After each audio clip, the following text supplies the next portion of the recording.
Hello everyone, and welcome to another episode of the Daily Gwei Refuel, where I recap the latest news in the Ethereum ecosystem. I'm your host, Anthony Sassano, and today's the 16th of March, 2023.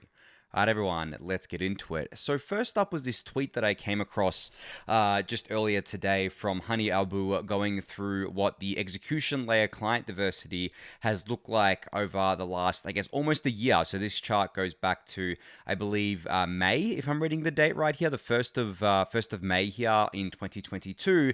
And you can see that the execution layer client diversity has gotten much, much better since then, with Geth dominance going down and other clients getting more market share like Aragon, Besu, and Nethermind. Now, I've shown you guys this website before, clientdiversity.org, which basically shows the percentages on both the consensus layer side and the execution layer side, and it's looking quite healthy. I mean, the consensus layer side we ended up fixing quite a while ago, and it looks really great now. I mean, obviously it could be better, but it's much better than what it was. You know, at one point, Prism I think was 70% or so of the market share, which obviously wasn't ideal, and now it's under 40%. Same is true for Geth. Geth was actually worse. I think Geth accounted for 90% at one point of market share on the execution layer side of things. Well, now it's under 60%, and Nethermind has really been the biggest kind of a gainer, I think, here. We're standing at 21% of the market share now. When I believe a year ago, it wasn't anywhere near that. I mean, you can see in the chart here, right, how Nethermind has grown a lot, whereas Aragon and Besu, they've kind of remained quite steady, but Nethermind's really been the standout. You can see the yellow on the chart here is Nethermind. It has grown substantially, and I've talked about it before, but I run Nethermind, and it has become such an amazing client to run. I don't have any issues with it anymore. I'm actually running it on my solo staking box right now, and it's funny because I've actually been running into issues with Geth lately. It falls out of sync I have Geth on my rocket pool node, and it actually fell out of sync today while doing the tree generation for the ODAO. And at time of recording, my tree generation still is not done. Usually mine's really quick to finish, but because my execution layer fell out of sync, it kind of went to the archive node that I've got running there, which is a lot slower than just the execution layer full node. So yeah, it's still going now, which is frustrating. So I'm going to change over from Geth to Nethermind on my rocket pool box as well. Once the tree generation is done, I don't want to interrupt anything happening there. But yeah, that just speaks to the fact that Nethermind has come a long way and is actually becoming, or has become, one of the most stable, if not the most stable execution layer clients, which is, at least from my experience, which is obviously really great to see. So obviously Geth is still very popular, still works really well for a lot of people, but for some reason I've just had bad luck with it lately. And honestly, I'm going to try running Aragon and Besu as well. I have tried running them in the past, but it was quite a while ago. I want to try again. Aragon definitely is more focused on archive node infrastructure rather than full node infrastructure, but it still runs just fine. And Besu I've heard good things about as well. So I'm definitely going to be testing those ones out. But as I've said, Nethermind has been my go-to lately. It has worked wonderfully, and I'll definitely be changing over my rocket pool node to that. But anyway, you can go check out this chart for yourself. I'll link it in the YouTube description below. All right, so the Protocol Guild put out a tweet today saying, to date, our 130 members have collectively contributed 399 years towards stewarding the Ethereum protocol. And of course, you can see the members at this website that's linked in the tweet here. And I've highlighted this before, actually, pretty recently, where it's listing all the members, the teams that they're working for, and then all of the addresses and their weighted total here of their rewards that they get from the Protocol Guild, along with a bunch of quotes from core devs and researchers here. That's actually a pretty insane stat, though. Collectively contributed almost 400 years towards the Ethereum protocol, and they're getting rewarded for that, which is just awesome. I mean, you guys know, if you've been around for a while, that core protocol funding, or core dev, core research funding, has been sparse. It usually came from the Ethereum Foundation and a few other select organizations like Consensus, but it's become a lot better, especially over the last year or so. Especially with the advent of the Protocol Guild, we're in a really great place on the core development funding side of things. And it's not just funding for the sake of funding. I think, at the end of the day, there are salaries that you pay, obviously, to core devs and researchers, but they should have a stake in the protocol itself. And that's the whole point of the Protocol Guild, distributing out tokens and ETH to these people, because not only should they be getting a salary, but they should also be getting paid a reward in the network tokens, such as ETH, or any of the project tokens that they're basically building this protocol for. And I've always thought that was critically important. Now, it's obviously not, obviously the Ethereum protocol can't print more ETH to give to these people. And obviously the Ethereum Foundation has a finite amount of ETH and it's already given away a lot. And it's already spent a lot of its ETH. So we have to find other ways to do it. And the protocol guild is one way. Gitcoin has traditionally been another way, through grants, and I'm sure we're going to find other ways to do it as well. And there was actually a funny discussion during the EIP 1559 development period of about 2.5 years, where early on people discussed, instead of burning the ETH, why don't we donate it to, public goods? Well, the issue with that is that it kind of compromises on Ethereum's credible neutrality, because if you are going to distribute it to public goods, well, you have to have someone stewarding that distribution, right? You have to have like a DAO or something stewarding it. Well, then that DAO stands the risk of being captured. It stands the risk of falling into governance hell. This is protocol rewards being paid out to this DAO, right, which needs to distribute it. So it's obviously compromising on Ethereum's credible neutrality. So it was just decided that there was no real credibly neutral way to do that. So we just burn the ETH anyway. And honestly, I think burning the ETH is actually probably the best credibly neutral way to do it, because it means no one gets the ETH, but except ETH holders, right? So if we do get ETH into the hands of these people and they hold it, well, logically over time ETH should go up because of their work, but also because it's the value is being directed to the ETH token itself, obviously because we're burning most of the fee revenue on the Ethereum network, and the fee revenue is only high because people are getting value out of using the Ethereum block space, which the core developers and researchers have given value to by working on the core protocol and upgrading the core protocol over the years. So I think we kind of lucked into that, and it kind of works out in the end, and we don't have to go through the process of setting up a DAO and going through governance hell and worrying about capture and all that sorts of stuff, which is obviously something that we want to avoid for the Ethereum core protocol itself. That is probably the number one thing we want to avoid, and the number one thing we want to promote is Ethereum's credible neutrality and censorship resistance and all that good stuff that I've talked about in the past. That to me is really Ethereum's value prop, and if we compromise on that, everything else falls apart in my eyes. But anyway, great little stat here from the Protocol Guild. Looking forward to this going up to 1,000 years and beyond. All right, so I spoke yesterday about how the different, staking providers in the Ethereum ecosystem are going to be enabling withdrawals at different times. I mentioned that Lido isn't enabling withdrawals to at least mid-May because they're still running through audits of the smart contracts that they need to integrate to upgrade their system to allow for withdrawals. Well, Coinbase put together a thread on staking withdrawals here, and they also announced that within 24 hours after the Shanghai upgrade completes, Coinbase will begin taking unstaking requests. So, as I said yesterday, they're on the ball here. They seem to be doing it, as I said, within 24 hours. So, that's going to be interesting to see how that plays out. It's going to be very interesting to see how many people leave Coinbase staking and go elsewhere, especially because I believe CBETH has been one of the tokens that have had the biggest discount, or at least the longest discount for quite a while. So anyone who didn't want to take any kind of hit exiting their Coinbase staked position is probably just going to wait until withdrawals are enabled and then exit like that. But it's not just Coinbase. Obviously, it's every staking provider.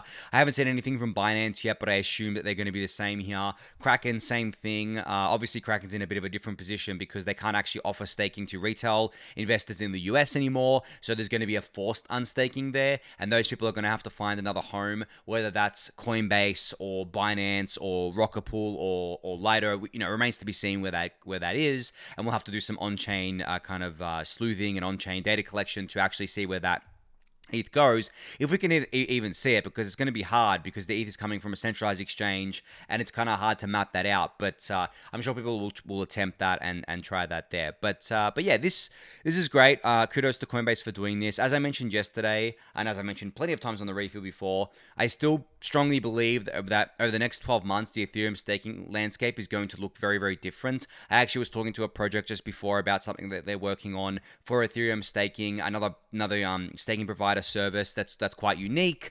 You'll hear more about them as time goes on, but it's not just them, right? There's so many of these staking providers that are either online right now or coming online. They're all going to be competing with each other. And as I said in the past, I really think or at least hope that we can get to a point where no staking provider has more than, I don't know, 10-15% market share. Obviously, right now, the biggest is Lido by far. It has around 31% market share. If we can get them down to below 20%, that I think is a huge achievement. Now, in saying that, it's going to be an uphill battle. Obviously, there's a lot of work to be done there. There's a lot of work to educate people.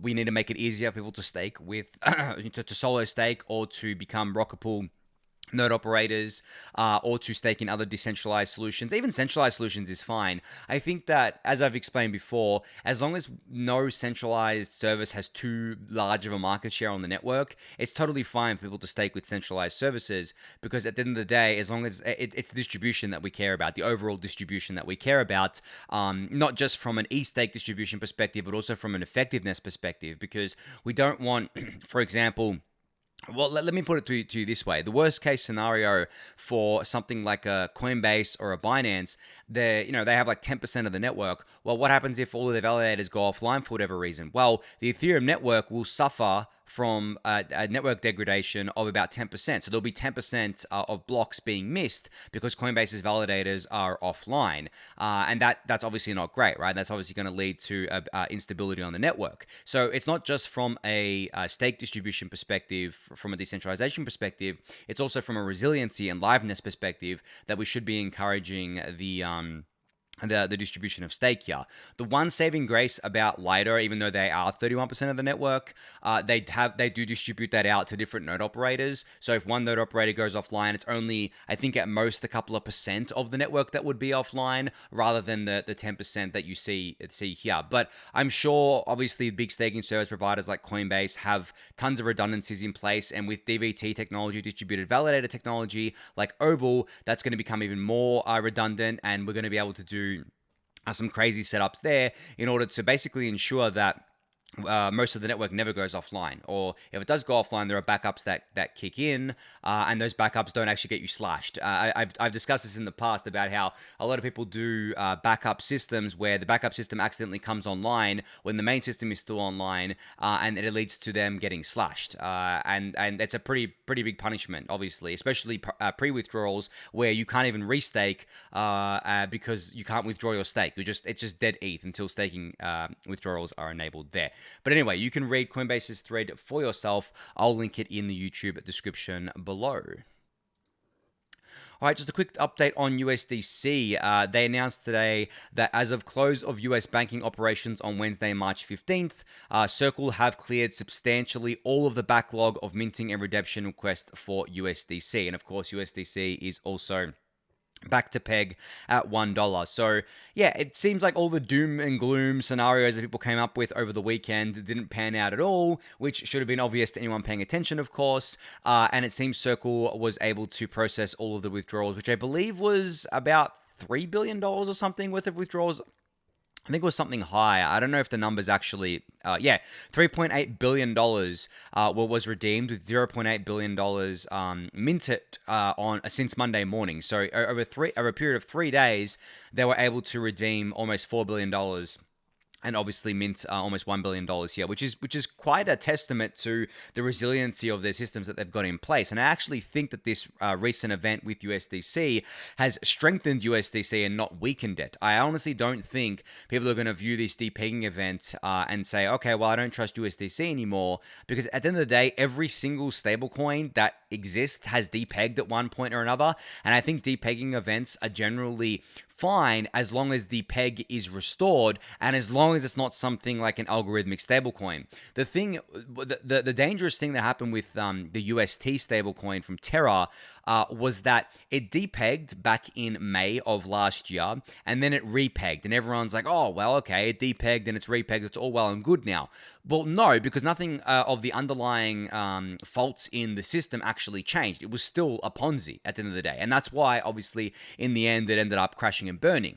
The main difference between that and USDC and USDT and other centralized collateralized stablecoins, or even decentralized collateralized stablecoins, is that you can see that the collateral is there, right? And you can have relative certainty for the centralized stablecoins that the collateral is there, and they can process redemptions and withdrawals and all that sort of stuff there, and they can get back to peg. And that's why it is very different to something like UST. So not all stablecoins are created equal, but the ones that have strong collateral backing, the ones that have strong teams behind them and strong assurances behind them, like USDC and USDT, just because they've depegged in the past doesn't really mean anything for them going forward, at least negatively. And the funny thing is, Tether USDT has actually depegged multiple times in the past based on some fears of them not having the collateral to back it up and all that sorts of stuff there. But it's gone back to peg multiple times, and that actually I think reinforces the positive network effect of that stablecoin, because if you can go back to peg multiple times and you're not like just a blatant Ponzi, that leads to more confidence, because it means that the next time there's a depegging event, it should logically be more likely for the stablecoin to go back to its peg, depending on the situation, of course. Now, I think, as I said, USDC had a really, really great trial over the last few days. It has proven its resiliency and strength. And Circle, I think, handled it very, very well in the end there. I guess, as I said on Twitter, pouring one out for anyone who sold their USDC under $1, but especially under 90 cents. You didn't need to do that. If you're a trader, of course, it's different. But I think that that's a learning or a lesson for a lot of people, in that don't listen to just like the fear and the bullshit that you see on Twitter. Look at the facts. Look at what's actually going to happen and come to a conclusion based on that, instead of speculating wildly based on Twitter, I guess, drama. All right, so I missed this the other day, but Synthetix had a record daily volume for Synthetix perps over the weekend, I believe. That $100 million worth of daily volume here. So this is really, really cool, because obviously, this happened over the volatile weekend that we had, but you can see that this isn't necessarily a big outlier. Synthetix perps have actually been growing in Feb. Like you can see here, it's been on the up and up, and obviously we had that outlier there because of the volatility over the weekend. But it's great to see that that these things are still growing, and Synthetix is actually able to handle this demand now, being on layer 2, being a lot cheaper to use and being a lot more efficient with capital. And you can see it's not just on one interface either. There's a bunch of interfaces that people can work with. Obviously, Quenta is the forerunner. It accounts for 96% of the volume, but there's others on there, and those others will probably over time grow and take market share away from Quenta here. But great to see that this is all working out, and kudos and congrats to Synthetix on this record day. I'm sure it's going to keep growing. As I said, this wasn't that big of an outlier. The trend is up and up on the Synthetix perps here, especially since they launched in December, right? You can see here December, it was a bit quiet. January started hitting up. February really started hitting up, and I think that they're probably going to have a big March, especially the big rest of March, especially because I think the market's going to keep heating up from here. There's a lot of volatility that's going to probably happen, and Synthetix seems poised to take advantage of that. All right, so as I mentioned yesterday, Euler Labs was going to launch a $1 million bug bounty program or reward program, in the hope that it provides additional incentive for information that leads to the Euler protocol attacker's arrest and the return of all funds extracted by the attacker. Now, unfortunately, I saw today that the attacker continued washing funds through Tornado Cash, which means that they seem to have no intention of returning the funds. As I mentioned yesterday, it's still speculative as to who actually did this attack. I did say yesterday that if it's something like someone like North Korea, then you can kiss those funds goodbye. They are definitely not returning those funds at all, but we'll have to see. And it's funny because the attacker's identity can be revealed months after the fact based on evidence that is collected over time and based on maybe them making wrong moves here and there. I would think that North Korea wouldn't actually care about being I don't know if the word is caught or being kind of identified, but I think that if they wanted to cash out that ETH in any kind of capacity through a centralized exchange somewhere, they would have to wash the funds through it, because obviously the centralized exchanges have tagged the exploiter's address and won't accept deposits from that address they'll basically just keep the money for themselves.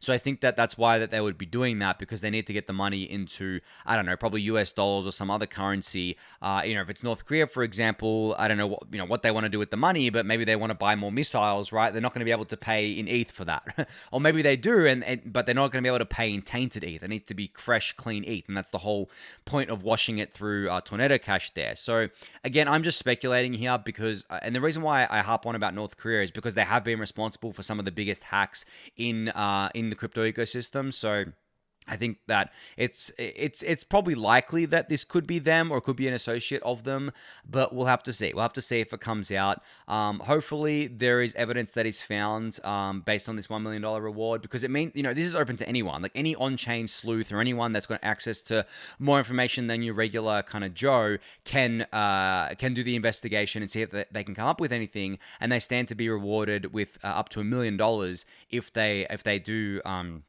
If they do come up with anything. But unfortunately, it's not looking good so far. I really, really do hope that the funds are returned in some capacity, because I don't want this to be the end of Euler. Obviously, it's going to be a very, very uphill battle for them going forward. Not many people are going to trust the protocol. They're not going to want to use the protocol. And it's just really sad. I mean, you guys know, or probably don't know, I should disclaim that I am an investor in Euler. I have been for quite a while. But I'm not just saying this because I'm an investor. I really do think that Euler is a really, really cool protocol. I think the team is really great, and they were building a lot of really cool things. And the fact that so many people were affected by this means that there were a lot of people getting value out of actually using the protocol itself. So I'm still holding out hope that most, if not all, the funds are returned. But as I said, it's not looking good right now, given that the funds are being washed through Tornado Cash. You don't do that if you intend on returning the funds, but we'll have to see. And I'll keep you guys updated if any new stuff comes out. But if you're feeling up to it, if you think you've got what it takes to possibly track down the hacker, well, you can stand to be rewarded up to $1 million. So it might be something that you might want to do. Because at the end of the day, that's life-changing money right there, right? So that might be something that you're interested in. But anyway, the full details is in the tweet. I'll link it in the YouTube description below. All right, so the block reported that Fidelity Crypto has quietly gone live, which gives millions of retail customers access to BTC and ETH. Now, for those of you who don't know, Fidelity is a huge kind of investments company in the US. I don't know if they're in other countries around the world, but they have a lot of users. You can see here, the block said that they have 37.1 million total retail accounts, and most, if not all of these accounts are not people signing up to buy crypto, because Fidelity has not traditionally offered crypto investments. So these are investors that want to buy things like shares and bonds and ETFs and stuff like that. So now they have access to all the waitlist users, all the users that signed up, now have access to BTC and ETH on the platform. Now, you may be wondering why people would wait until Fidelity, I guess, enabled BTC and ETH buys or crypto buys instead of just spinning up a Coinbase account and going and buying it there. Well, the big reason is that there's a lot of people, especially the older folks that will have had a Fidelity account for a long time, that don't trust these crypto exchanges, right? They don't trust Coinbase, they don't trust Kraken, but they trust Fidelity because that's what they know. Maybe they've had an account there for decades, right? So they're going to look at Fidelity, and they're going to look at Fidelity from their perspective of being a reputable firm that they trust, and say, okay, well, if Fidelity is supporting BTC and ETH, that means it's a good investment for me, or an investment that I should look into, and that's what they're going to do. So it should naturally lead to more demand for BTC and ETH that wasn't necessarily there before. Now, I don't know as well if this can play into people's retirement accounts too, because as I said, Fidelity is integrated with the traditional finance system. They have different accounts for different kind of things, but I'm not a user of them, so I don't know exactly what they've got going on there, but I'm sure that plays into it as well. So just great to see them supporting BTC and ETH here. I'm sure they're going to add more or other digital assets over time. Obviously, you want to start with the big two and then move down the risk curve here, but this is great. And this is kind of the stuff that you want to see happening in a bear market. I remember last bear market, there was a lot of similar stuff going on where more and more avenues got open for people to get exposure to crypto. And I remember thinking at the time, the same thing that I think now is that the more access that you give, the better it is for the overall market, because it means that we're going to add more users, which will add more value to the to the coins, essentially, right? To the assets themselves. It does take time to play out. It's obviously not going to happen overnight, but it will, I believe, happen over the longer term. And it's great that this will be here for the next time the markets heat up, right? This will be available to people to just buy on the platform instead of having to run through the KYC process on centralized exchanges and trust an exchange that they've never heard of before. They've already got an account with Fidelity. They already trust Fidelity, and they can buy BTC and ETH on there right now if they want to. All right, last up here, we have a article out of the block again reporting on Metamask's swap volume. So I've talked about Metamask swap before and about how the Metamask team takes a 0.8% cut off every swap that they process through Metamask swap, and they make a killing doing it. So you can see here the chart. This is a chart that's on the block of the amount of money that the amount of volume, I should say, that runs through the MetaMask swap feature here. Well, they had a record day over the weekend as well because of all the volatility. And apparently they made $1.5 million in swap fees on, I believe, Saturday or Sunday. So that's just one day, right? Which is absolutely insane when you think about it, because the MetaMask team itself is quite small. MetaMask as a product doesn't have much overhead, right? They outsource a lot. They outsource probably the biggest thing, which is the RPC stuff, to Infura, which obviously is under the same consensus umbrella, but still, it's not something that MetaMask has to necessarily worry about, and they just clean up on fees. Now, obviously, not every day is as big as I think it was Saturday or Sunday, but generally, even on the quieter days, they're still making a boatload of money here. And I think this is just like a really great business model for MetaMask. They finally, started making money when they integrated this. And this is also why certain teams are launching wallets. Like, for example, the other day I spoke about Uniswap launching their own wallet. Well, you could imagine Uniswap doing something similar like this, the Uniswap Labs team, I should say, where they essentially build a swap feature on top of the Uniswap protocol and all these other liquidity pools, and they add their own fee on there. So basically, it gives the same Uniswap experience to users, gives them a wallet, and then Uniswap Labs starts making money from that. And that's not probably going to go to token holders, because the Uniswap protocol and Uniswap Labs is different, but Uniswap Labs will be able to make money and be profitable just based on that. And that's kind of a value-added service that they can kind of offer, I guess, like they can offer people, and people can choose to go through that, or just, I guess, going through the Uniswap front end on its own, or going through another DEX aggregator. But this is a pretty lucrative thing if you've got the user base for it. Obviously, MetaMask has the user base for it. Obviously, Uniswap does as well. And I'm sure we're going to see more and more of these types of products as time goes on, integrated within, not just wallets, but just front ends in general. Because at the end of the day, we need these companies and these projects to actually make money outside of just issuing a token and hoping the token goes up. They need to be profitable, and they need to just make revenue to begin with to be considered proper businesses. I think that's what's been lacking traditionally in crypto, but it's getting better over time. It's definitely becoming more prevalent for companies to be generating revenue, which is obviously a very positive thing to see. But on that note, I think that's going to be it for today. So thank everyone for listening and watching. Be sure to subscribe to the channel if you haven't yet. Give it a thumbs up, subscribe to the newsletter, join the Discord channel, and I'll catch you all tomorrow. Thanks, everyone.